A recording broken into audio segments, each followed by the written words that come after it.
Emmanuel Macron souhaiterait que l'ISF ne soit calculé que sur la valeur du patrimoine immobilier, du moins c'est ce que l'on sait en l'état. L'ensemble des valeurs mobilières serait donc exclu de l'assiette de l'ISF. À l'origine, une formule assez proche d'un slogan publicitaire, ouvrez les guillemets, ne pas taxer la réussite. Une forme d'évidence, personne ne souhaitant pénaliser les Français qui réussissent et créer de la richesse. Aujourd'hui, les particuliers possédant un patrimoine dont la valeur excède 1,3 million d'euros doivent s'acquitter de l'ISF, le taux ayant été revu à la hausse il y a quelques années pour prendre en compte la montée des prix de l'immobilier. L'assiette se calcule sur l'ensemble des biens qu'une personne physique peut posséder, les meubles, les immeubles, les droits, les actions, les titres, etc.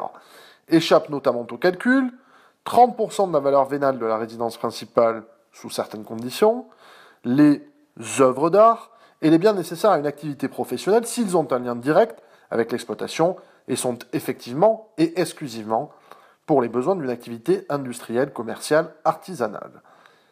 Pour favoriser l'économie dite réelle, Emmanuel Macron voudrait exclusivement taxer la rente immobilière, c'est-à-dire transformer l'ISF en un genre de super-taxe foncière. Emmanuel Macron distingue donc deux types de patrimoine, le capital productif et l'immobilier qu'il feint de considérer comme étant improductif. Pour ne pas froisser sur sa gauche, il se refuse donc à supprimer purement et simplement l'ISF, le réservant aux seuls propriétaires fonciers.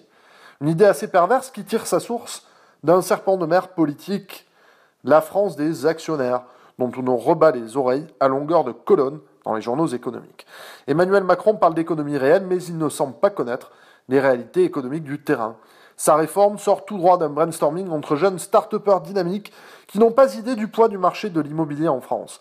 Car en créant une super-taxe sur l'immobilier, il paralyserait durablement le secteur. L'immobilier neuf, par exemple, deviendrait beaucoup moins attractif pour les investisseurs. Et par nature, les Français fort prudents font de l'immobilier locatif un de leurs placements privilégiés. En outre, l'immobilier n'est pas qu'une rente, il est injuste de le dire.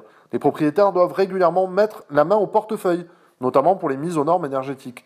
Les meubles, l'épargne, les contrats d'assurance vie en fonds euros ou en unités de compte, les OPCVM, placements de rente et hyper sécurisés, seraient donc considérés comme plus bénéfiques à l'économie réelle que l'activité commerciale de location immobilière ou la construction. Je me demande où Emmanuel Macron va pêcher ça. C'est un pan entier de l'économie française que cette réforme mettrait en danger, par pure démagogie.